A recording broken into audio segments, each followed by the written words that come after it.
All of you. आज के session में हम एल्डिहाइड कीटोन कार्बोक्सिलिक अम्ल के थर्ड पार्ट की चर्चा करेंगे। इसमें इस पार्ट के अंदर आरबीएससी में आए हुए 2016 और 17 के क्वेश्चन का डिस्कस करेंगे।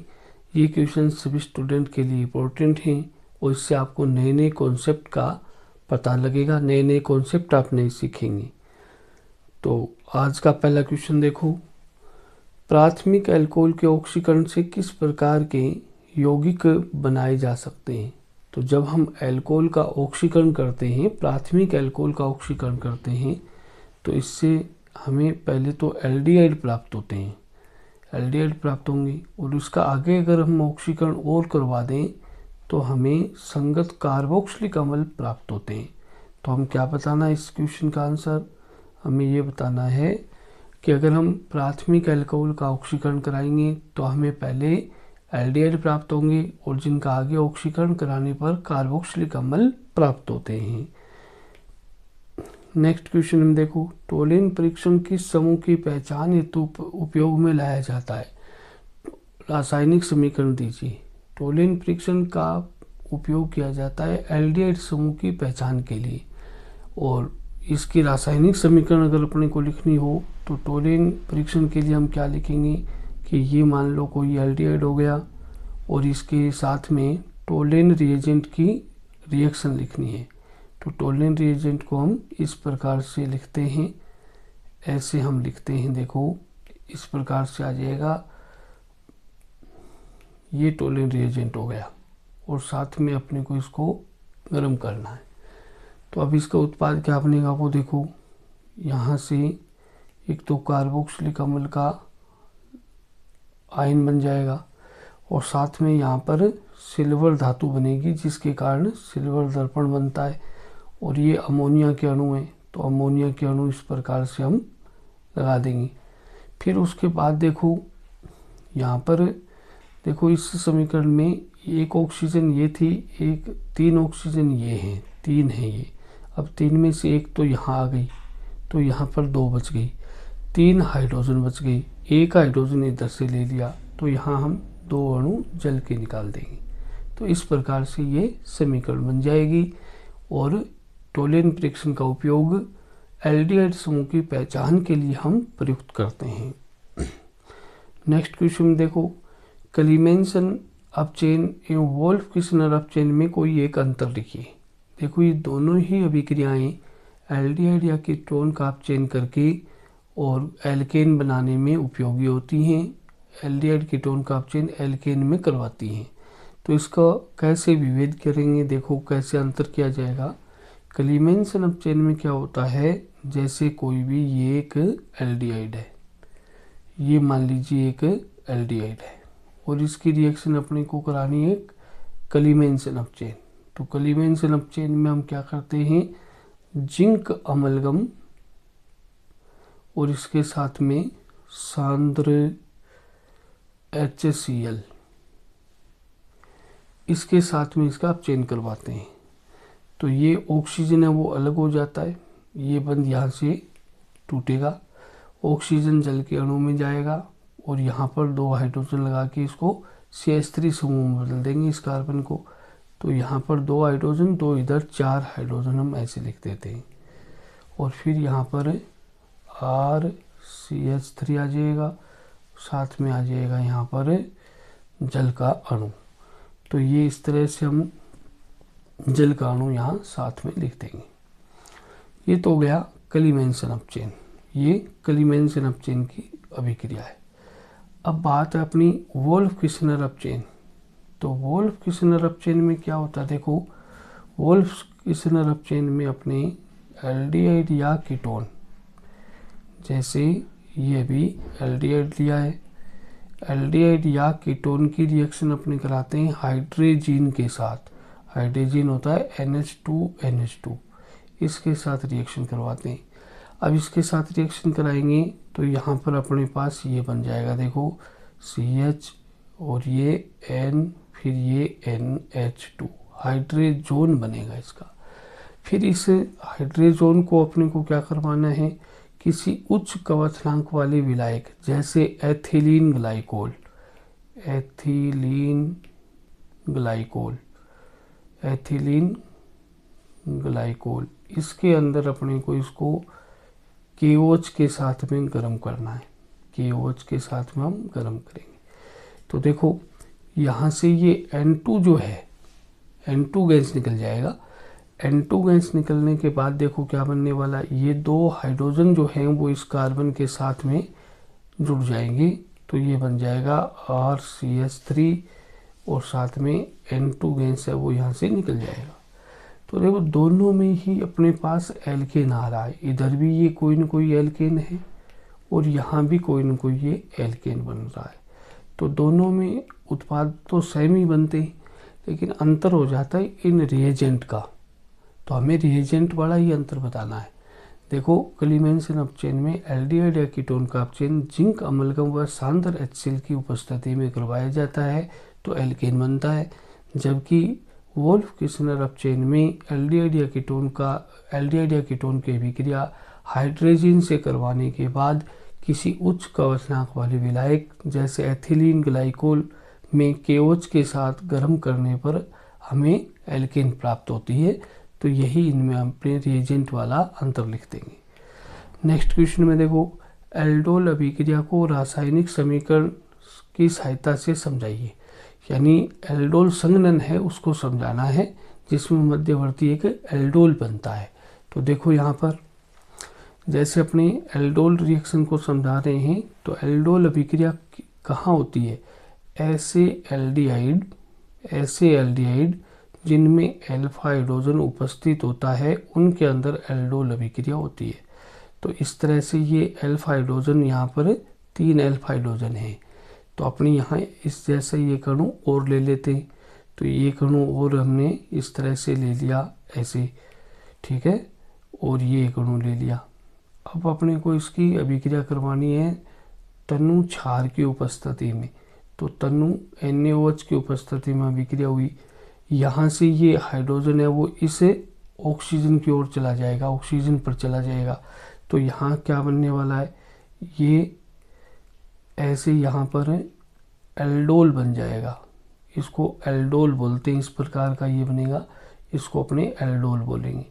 इसको एल्डोल क्यों बोला, क्योंकि इसमें एल्डिहाइड समूह भी है और इसमें एल्कोहल समूह भी है। तो एल्डिहाइड समूह से क्या लिया, एल्ड, और OH समूह से क्या लिया, ओल, तो नाम बन गया एल्डोल। ठीक है, तो ये यहाँ तक की अभिक्रिया एल्डोल अभिक्रिया हो गई। अब इसका आगे संघनन करवा सकते हैं। अब अगर इस यौगिक एल्डोल का अगर अपने IUPAC से नाम लिखें तो क्या लिखा जाएगा, देखो 1, 2, 3 और 4 कार्बन का ये यौगिक है, जिसमें 3 नंबर पर कौन है, हाइड्रोक्सी समूह है। तो हम क्या लिखेंगे, 3 हाइड्रोक्सी, फिर 4 कार्बन के लिए ब्यूटेन और आगे इसमें एल लग जाएगा, तो नाम बन जाएगा 3 हाइड्रोक्सी ब्यूटेनैल। अब इसका आगे संघनन करवा सकते हैं अपने। संघनन का अर्थ है कि अल्फा और बीटा से, अब देखो ये क्रियात्मक समूह है, तो ये कार्बन अल्फा है और ये कार्बन बीटा है। अल्फा और बीटा से जल के अणु का निष्कासन करना है, तो इसको हम गर्म करेंगे तो जल का अणु निकलेगा अल्फा बीटा से। तो CH3, फिर ये CH11 CH और CHO, तो ये यहाँ पर अपना एल्डोल संघनन का उत्पाद आ गया। तो इस उत्पाद का नाम क्या होगा, ब्यूट-2-इनेल। तो ब्यूट-2-इनेल है वो इस उत्पाद का नाम हो जाता है। नेक्स्ट क्वेश्चन देखो, कार्बोनिल समूह के निर्माण का कोई कक्षक आरेख बनाइए। तो कक्षक आरेख इसका कैसे बनाते हैं, देखो कक्षक आरेख बनाने के लिए अपने को इस प्रकार से कार्बन और यहाँ पर ये ऑक्सीजन है, ठीक है, और कार्बन के ये इस तरह से हम 2 बंद दिखा देते हैं, ठीक है, ऐसे ये बंद आ जाएंगे। और ऑक्सीजन पर 2 लोन पेयर भी होते हैं, और यहाँ कार्बन पर और ऑक्सीजन पर एक एक असंकरित p कक्षक भी हैं, और इसको एक इस तरह के बक्स में बंद कर देंगे, इस तरह का एक बॉक्स बना देंगे, इसमें दिखा देंगे। इस बॉक्स का अर्थ है कि ये जो बंध हैं कार्बन के वो एक ही तल के अंदर हैं, और ये जो असंकृत पी कक्षक है इनमें ऐसे पार्श्व अतिव्यापन होता है, और पार्श्व अतिव्यापन होने से यहाँ पाई बंध का निर्माण होगा। तो देखो इस तरह से ये नेक्स्ट संरचना हम बना रहे हैं। इसके अंदर यहाँ कार्बन ऑक्सीजन, ऑक्सीजन पर 2 लोन पेयर है, और यहाँ पाई इलेक्ट्रॉन घनत्व को ऐसे इसके ऊपर और ऐसे यहाँ नीचे ऐसे प्रदर्शित कर देते हैं। ठीक है, तो ये भी इसकी एक कक्षक निर्माण की संरचना हो जाती है। फिर उसके बाद इसका नेक्स्ट डायग्राम बनाते हैं कि ये जो कार्बन है ये इस तरह के इसके बंध हो गए। अब इस बंध के साथ में यहाँ डबल बंध बन गया, ऑक्सीजन आ गया, ऑक्सीजन पर 2 लोन पेयर आ गए। अब यहाँ जो ये बंध कोण है वो लगभग 120 डिग्री का होता है, तो ये 120 डिग्री का बंध कोण अपने ऐसे बना देंगे। ये 120 डिग्री का बंध कोण हो गया, और इसको भी एक बॉक्स में बंद कर देंगे ऐसे। तो इस तरह से ये जो डायग्राम है अपनी एनसीईआरटी बुक में इस तरह का, उसका आप अच्छी तरह से अभ्यास कर सकते हो।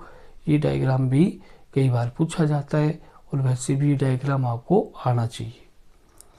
नेक्स्ट क्वेश्चन देखो, कार्बोक्सिल अम्ल की अनुनादी संरचना बनाइए। तो कार्बोक्सिलिक अम्ल की अनुनादी संरचना कैसे बनेगी? ये देखो कार्बोक्सिलिक अम्ल है, इस प्रकार से इसकी अनुनादी संरचना अपने को बनानी है। ये कार्बोक्सिलिक अम्ल हो गया। ठीक है, इसकी अनुनादी संरचना हम बनाएंगे, ऐसे इसकी अनुनादी संरचना बनाएंगे।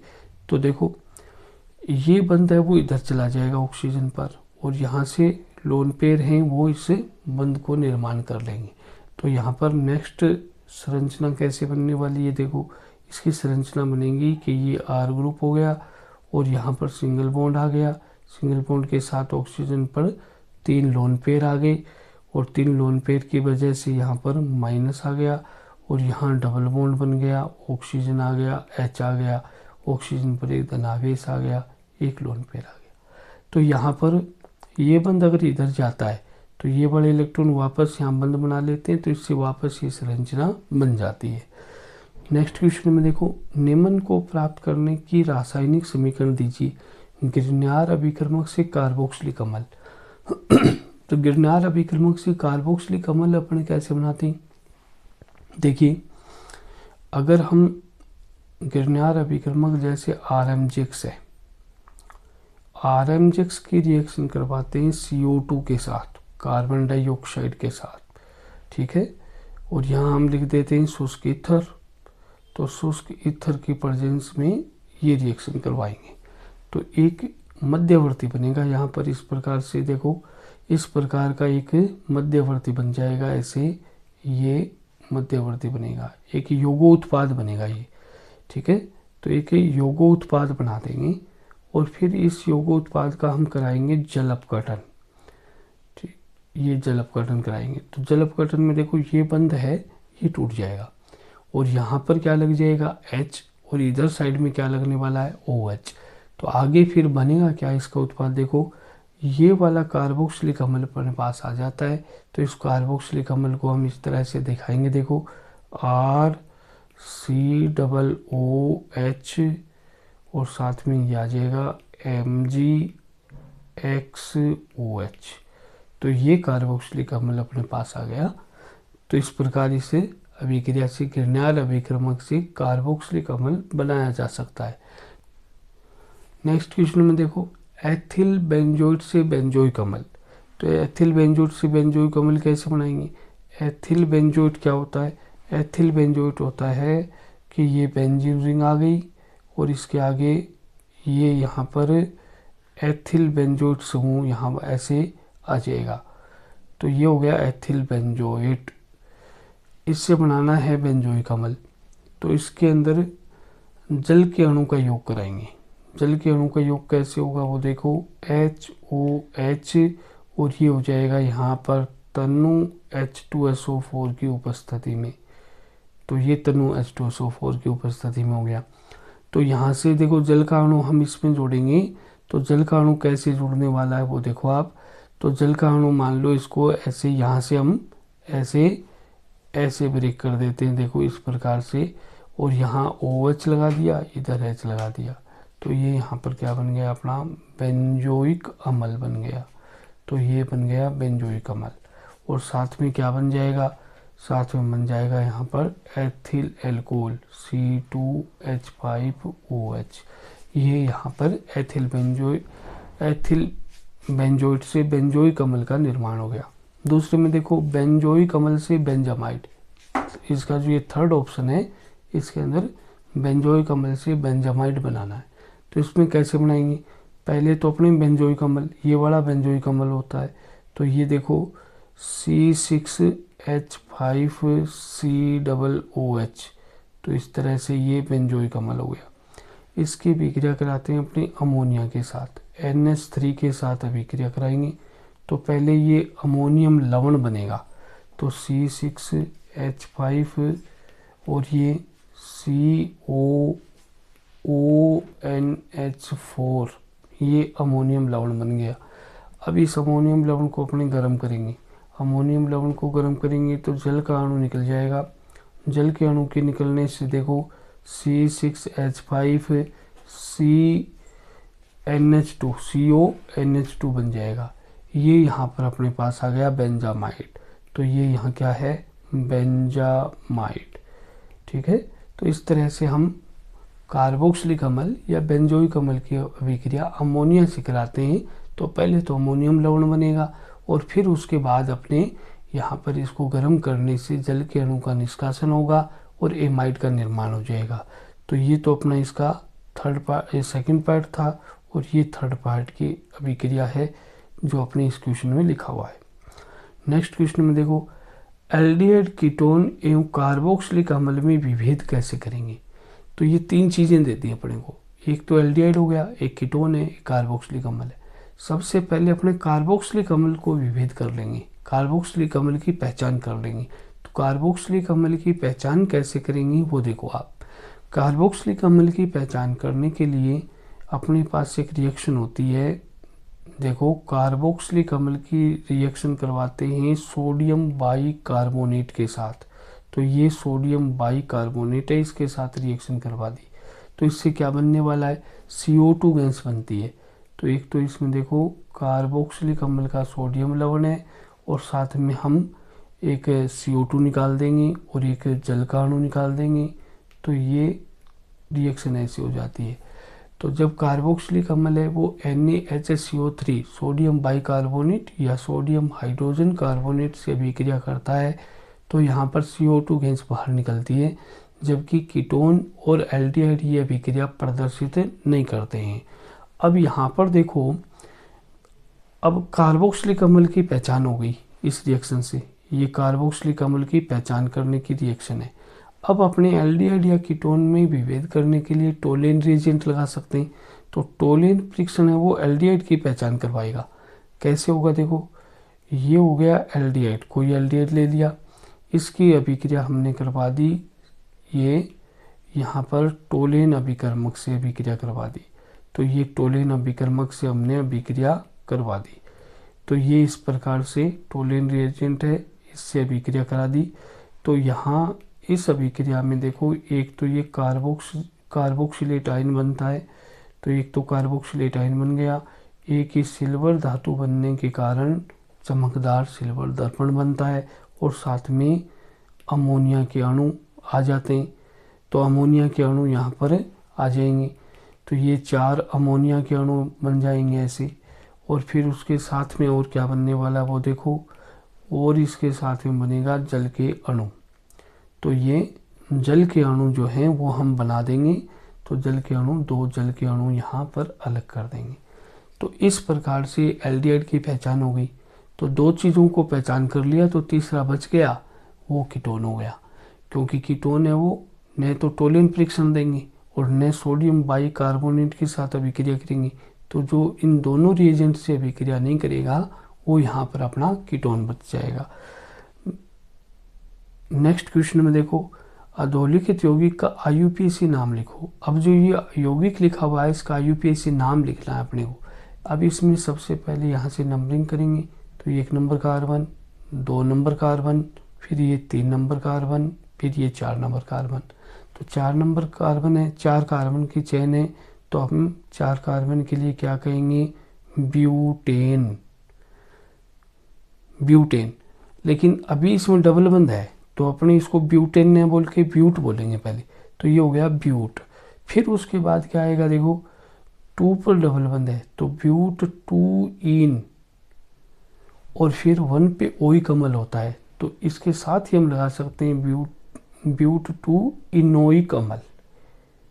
ब्यूट 2 इनोई कमल, ये इसके साथ हम लिख सकते हैं। तो इस प्रकार से हम इसका यूपीएससी नाम हम लिख देंगे।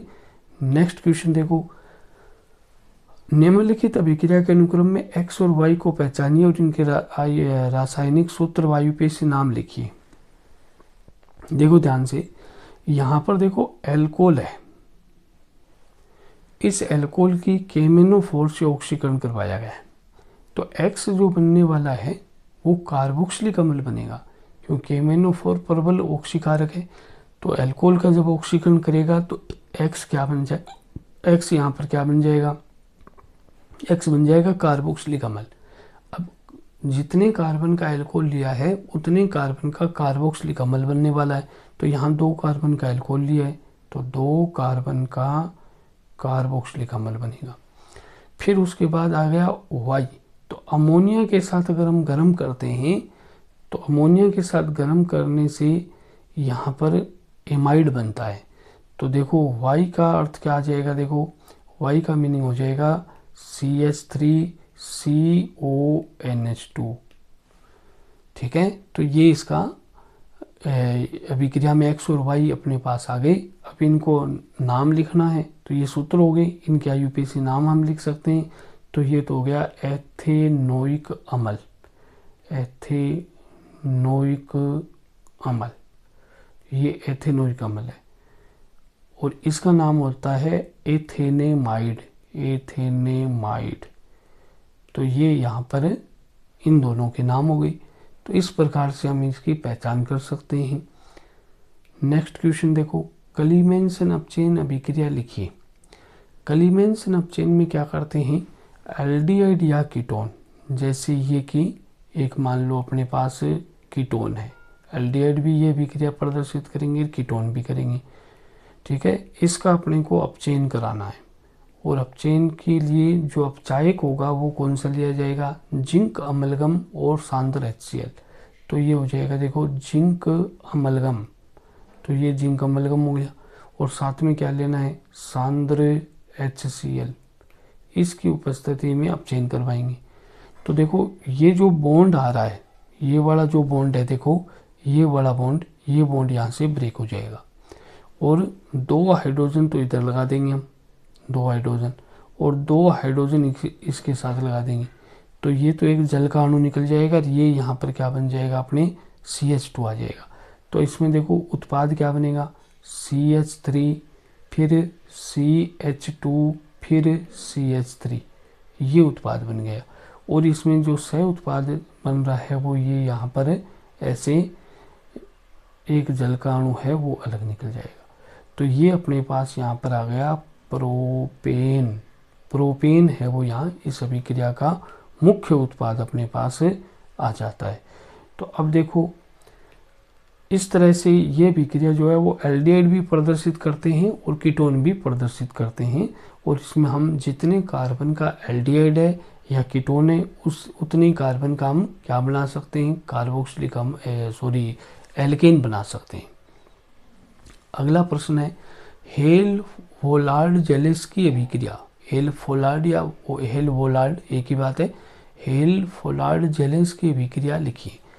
अब ये अभिक्रिया होती है कार्बोक्सिलिक अम्ल की, और ऐसे कार्बोक्सिलिक अम्ल जिनमें अल्फा हाइड्रोजन उपस्थित होता है वो इस अभिक्रिया को प्रदर्शित करते हैं। तो देखो अल्फा हाइड्रोजन प्रदर्शित वाले, तो ये मान लो इसमें अल्फा हाइड्रोजन उपस्थित हैं।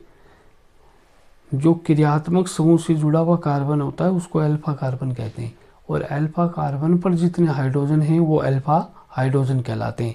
तो यहाँ पर देखो अल्फा हाइड्रोजन की संख्या कितनी है, 3 है, और इसके अभिक्रिया किससे करानी है अपने को, इसकी अभिक्रिया करानी है लाल फास्फोरस की अल्प मात्रा की उपस्थिति में क्लोरीन या ब्रोमीन के साथ। तो यहाँ पर क्या होगा, अल्फा हाइड्रोजन का प्रतिस्थापन हो जाएगा हैलोजन के द्वारा और ये बन जाएगा यहाँ पे, ठीक है। तो ये बन जाएगा, ये क्लोरो एसिटिक अम्ल बन गया, या इसको हम 2 क्लोरो एथेनोइक अम्ल भी कह सकते हैं। तो ये यहाँ पर अल्फा कार्बोक्सिलिक अम्ल बनते हैं, अल्फा हेलो कार्बोक्सिलिक अम्ल, ठीक है, अल्फा हेलो कार्बोक्सिलिक अम्ल।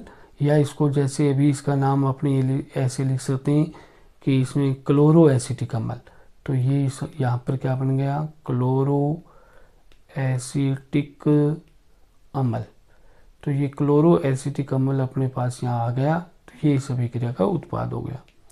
अगली अभिक्रिया में देखो, केनिजारो अभिक्रिया का रासायनिक समीकरण लिखो।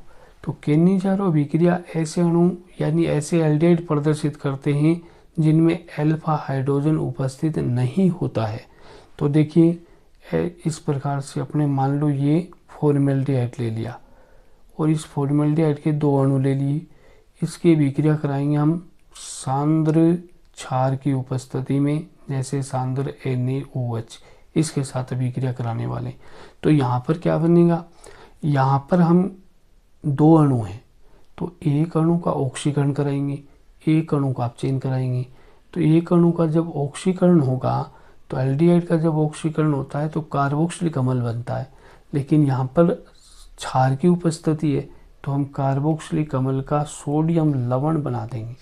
तो ये सोडियम लवण बन गया, सोडियम फॉर्मेट बन गया, और दूसरे अणु का हम अपचयन करा देंगे। तो दूसरे अणु में देखो एक कार्बन है, तो एक कार्बन का एल्कोहल बनेगा, तो ये यहाँ पर एक कार्बन का एल्कोहल बन गया। तो ये यहाँ पर सोडियम फॉर्मेट है, सोडियम फॉर्मेट ये बन गया, सोडियम फॉर्मेट, और ये बन गया मेथेनॉल। तो ये यहाँ पर मेथेनॉल बन गया। इसमें देखो एक अणु का ऑक्सीकरण है, उसी अणु का अपचयन है, तो इस अभिक्रिया को हम असमानुपातन अभिक्रिया कहते हैं। तो केनिजारो अभिक्रिया एक असमानुपातन प्रकार की अभिक्रिया है, इस प्रकार इसका हम समीकरण लिख सकते हैं। नेक्स्ट क्वेश्चन में देखो, क्लोरो एसिटिक अम्ल एसिटिक अम्ल की तुलना में अधिक अम्लीय है, एक कारण दीजिए। देखो क्लोरो एसिटिक अम्ल में क्या होता है, देखो क्लोरो एसिटिक अम्ल ये है क्लोरो एसिटिक अम्ल, और एसिटिक अम्ल ये होता है।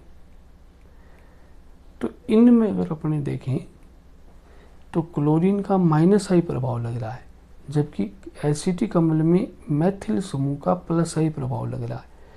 अब देखो जितने भी -I प्रभाव वाले हैं या इलेक्ट्रॉन आकर्षी समूह हैं वो अम्लीय प्रकृति को बढ़ाते हैं, और जितने भी इलेक्ट्रॉन दाता समूह वाले समूह हैं, इलेक्ट्रॉन दाता प्रभाव वाले समूह हैं, वो अम्लीय प्रकृति को कम करते हैं।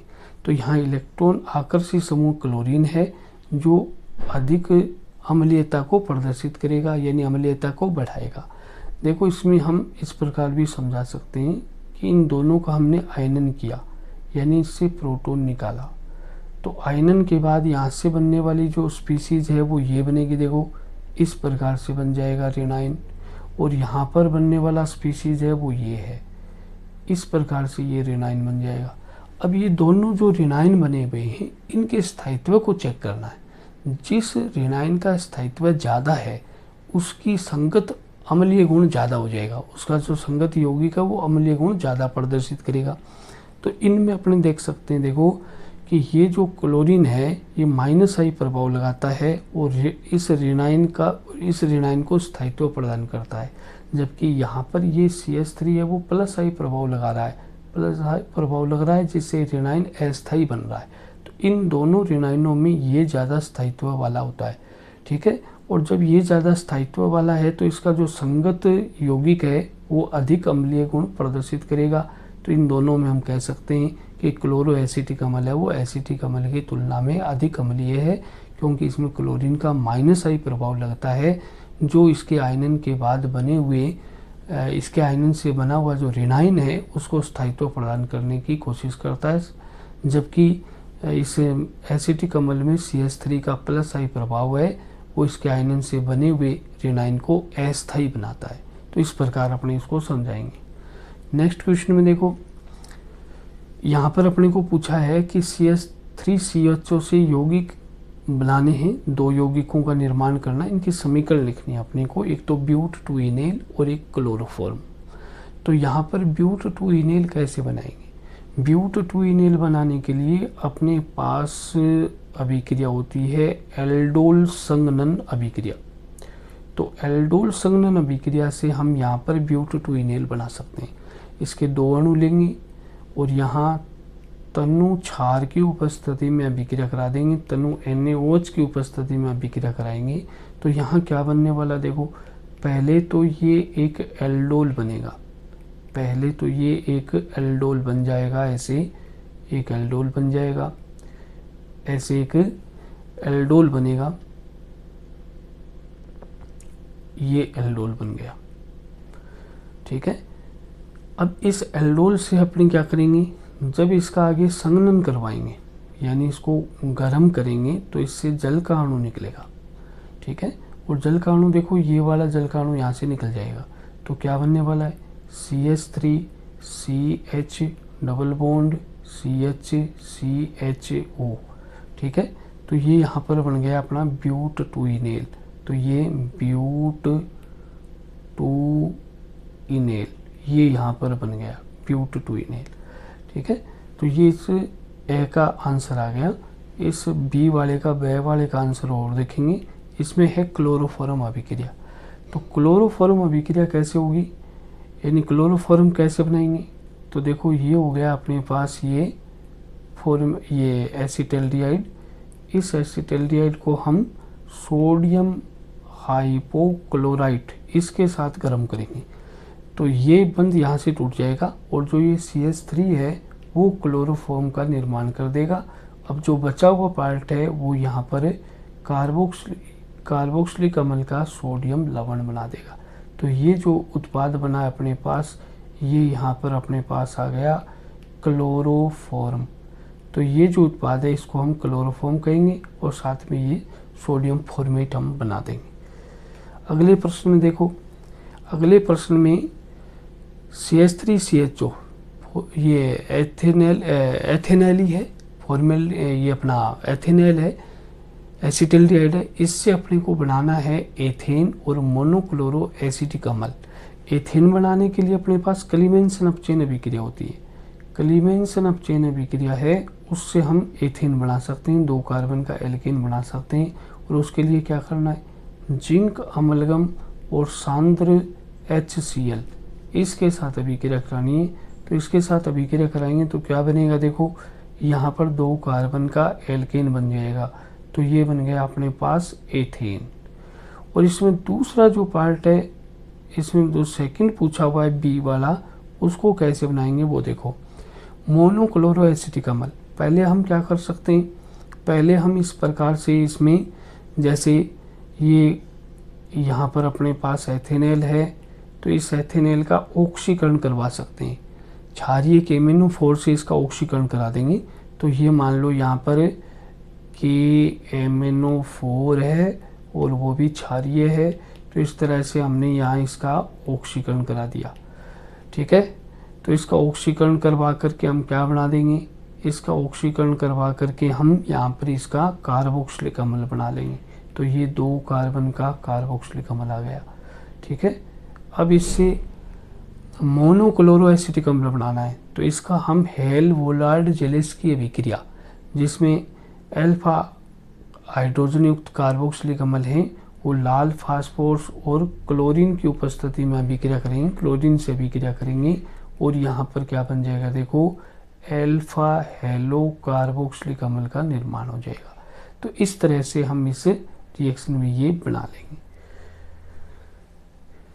तो इस सेशन में जितने भी क्वेश्चन की चर्चा हुई है आप इनका अभ्यास करें, आपके नए नए कॉन्सेप्ट क्लियर हो जाएंगे। और हर बोर्ड में, राजस्थान बोर्ड और अदर बोर्ड, सभी बोर्ड में ये क्वेश्चन इंपॉर्टेंट हैं।